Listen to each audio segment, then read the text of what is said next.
Okay, I guess I'll start, guys.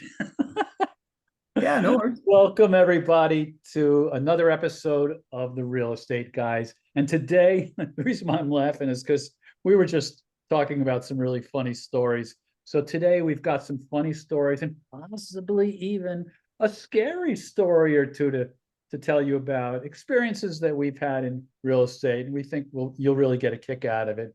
So I'm going to go to Sean Johnston from Montana, and Trip Dunham from Kansas City, and Alan Jacobson here from Palm Beach Gardens, Florida, as you can tell from my background, right? So, Sean, you got a good story for us? Well, I've got a really short one that I think illustrates a couple of points. I was my first year as a licensed real estate agent. I had a client looking at houses. I sent him a list. He went down the list, looked at all the photos, and I was talking to him on the phone, scheduling, hey, we're going to go through these houses in this order. And the house I thought was going to be his favorite house, uh, he wanted to take off the list. And I'm like, oh, well, that's interesting. Why are you taking it off the list? And he literally wanted to take it off the list because there was a shelving unit, like a Pier 1 shelving unit with those little uh, metal boxes in the entryway to the house. And because of that, he didn't want to go look at the house. I'm like, you, Right. you do realize that won't be there after you close, right? And he's like, yeah, it just makes, I can't stand that photo. We're not going to go look at that house. People are people. I find it's always interesting to see what trips people. And to finish the story, we actually ended up ultimately, I drove him by it. I got him to go look at it. He actually ended up buying that house. So uh, anyway, that's I've been telling that story ever since because it But it's really a funny mattered thing in real about estate. what people look at in pictures that could really disturb them and turn them off to a home. And we've talked before about how we are very careful with the kind of pictures we put up on the MLS and Zillow and Realtor.com and such, so that we make sure that there's nothing in those photos that someone could go, I don't think I want to see that house, or no, I don't like it. Yeah, yeah. What about you, Trip? Yeah, so Notice how he used the word trip, by the way. Trips up, little play on words there. yeah, and speaking of trip, not only my name, but I'm on a trip today, and I'm bringing this up because I'm in a little town called Pittsburg, Kansas, home of Pitt State University. Go Gorillas!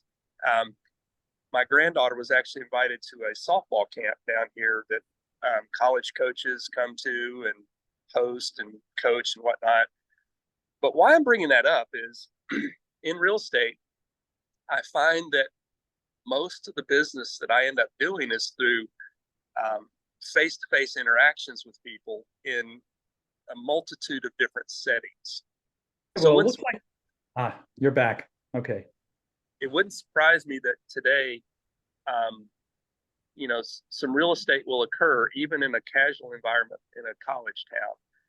Now, my story has to do with the concept of door knocking, which might make people uncomfortable at times and might not. It certainly makes the person that's going to the door uncomfortable. I can tell you that firsthand.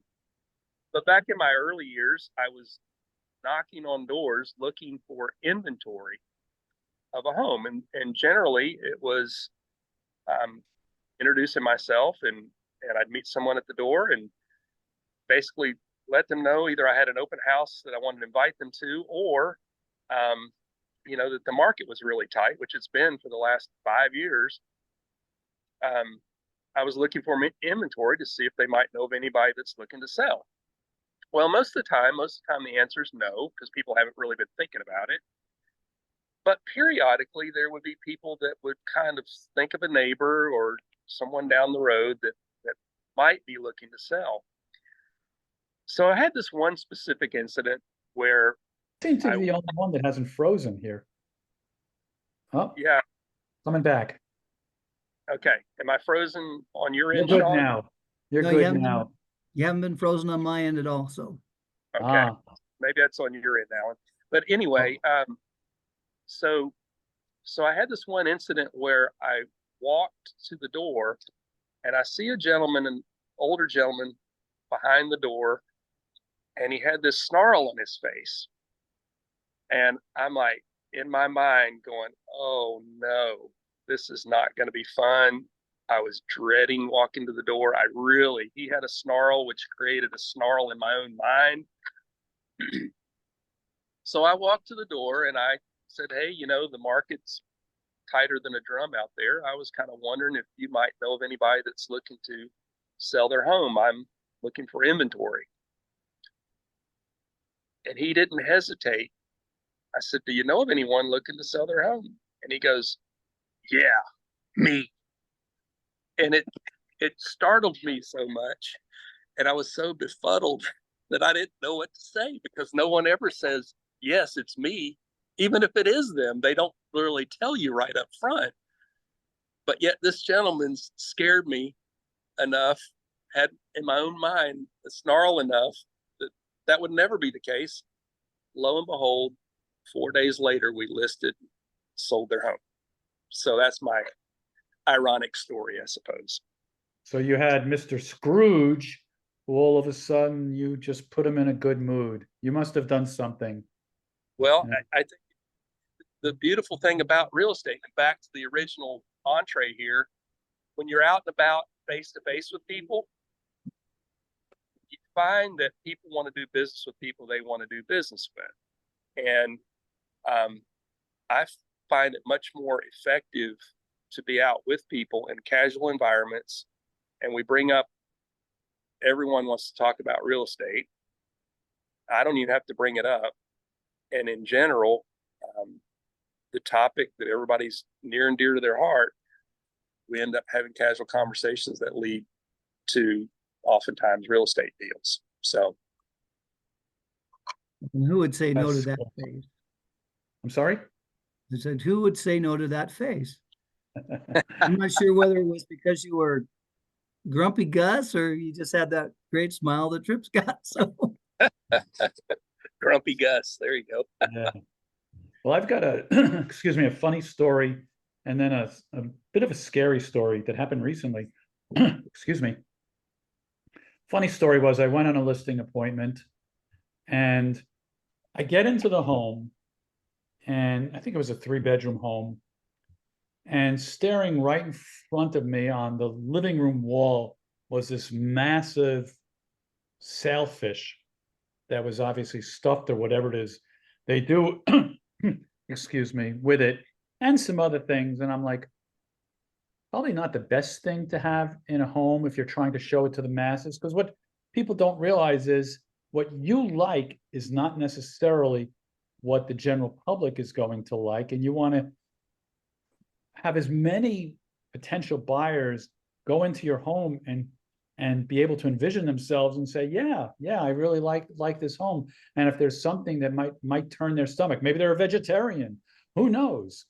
But then I walk into one of the bedrooms and I see these, like, I don't know, 20 fishing rods lined up right in front of me. I'm like, okay, this person has these fishing rods. That's easy. We can, have them move them into the garage. And then I turn my head to the left and I'm like, oh my God. There were deer heads with big antlers sticking out all around the side of the room. And I was, well, that's going to have to be moved, because yes, there are hunters out there, and I'm not saying anything negative about hunters, but I would say that there are probably more people that are not hunters that might go into home and say, let's get out of here. So that was a tough one.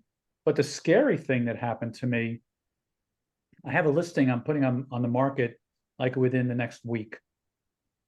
But there was a tenant in place, and the seller, who lives in New York, wanted me to go take a look at the home because she was thinking about having me put it on the market while there are tenants in place, which is a lot of times not a good idea because it's not just not easy to show a home and it may be sloppy. Who knows? Well, I went into the home. The woman who was renting, it was lovely, lovely woman, but she had a boyfriend that was sleeping on the couch with no shirt on, just like right there on his back. And I'm like, oh boy. And then I went up to the room where her son was. And he proceeds to tell me that he has a bunch of guns there. And I asked him, I said, well, do you have your bullets separate from your guns? He goes, no, they're all loaded. I said, okay, thank you. I called the seller. I said, there is no way that I'm going to put a home in the market when I knowingly know that they're loaded, but under his bed or whatever. God.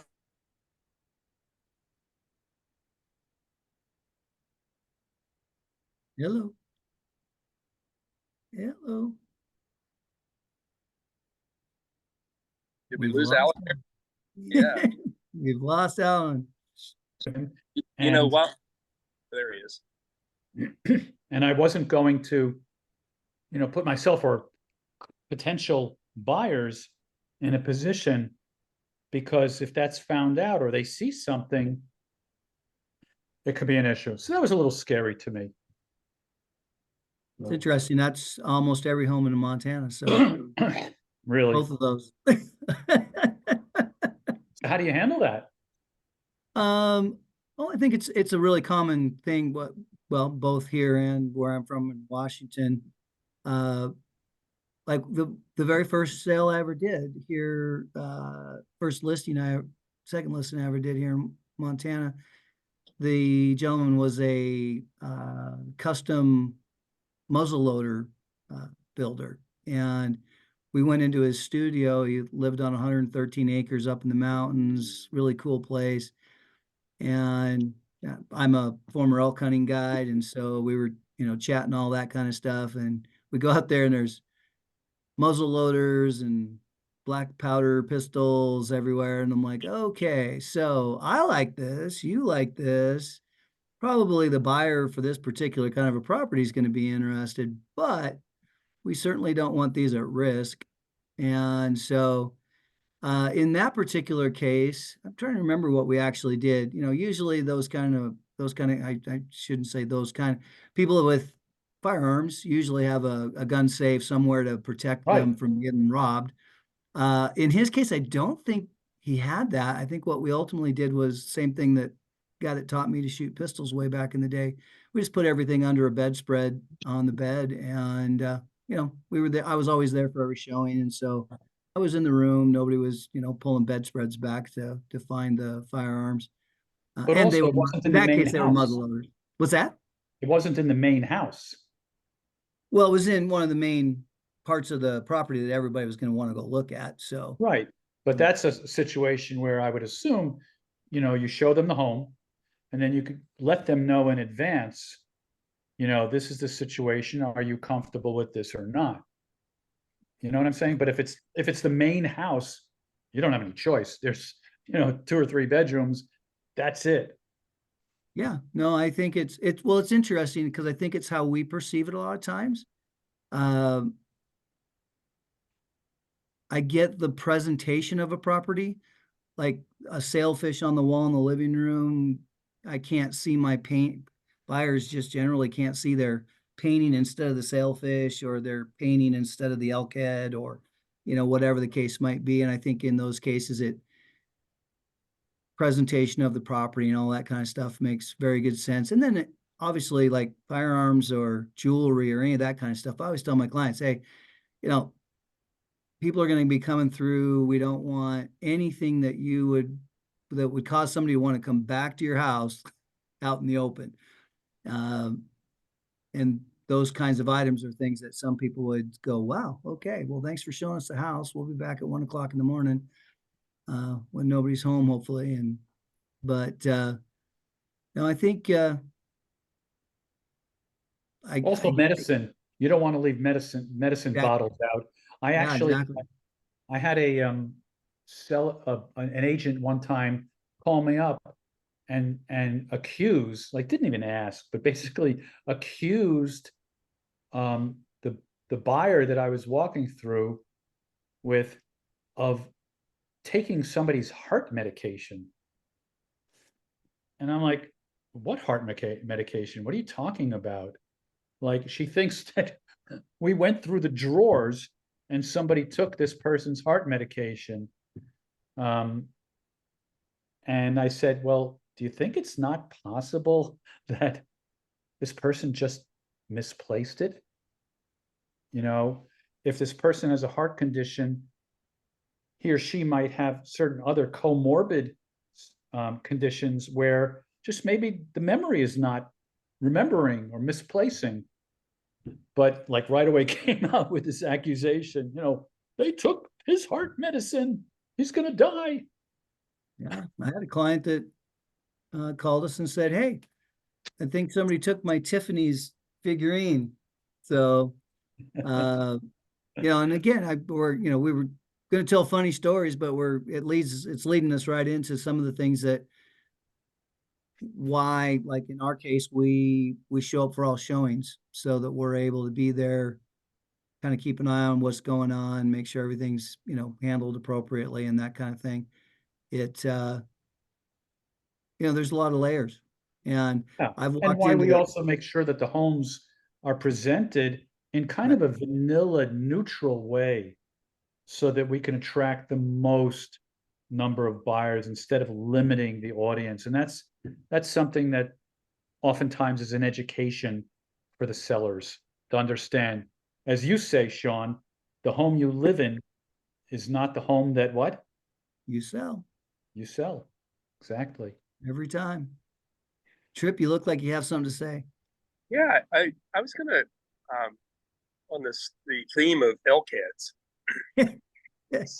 and while we love to have a generic, you know, gray and white, neutral sort of background, it's not always feasible to have that. No matter what we prefer and recommend, the home's just not in a position. No one's able to do that, whether it's cost or logistics.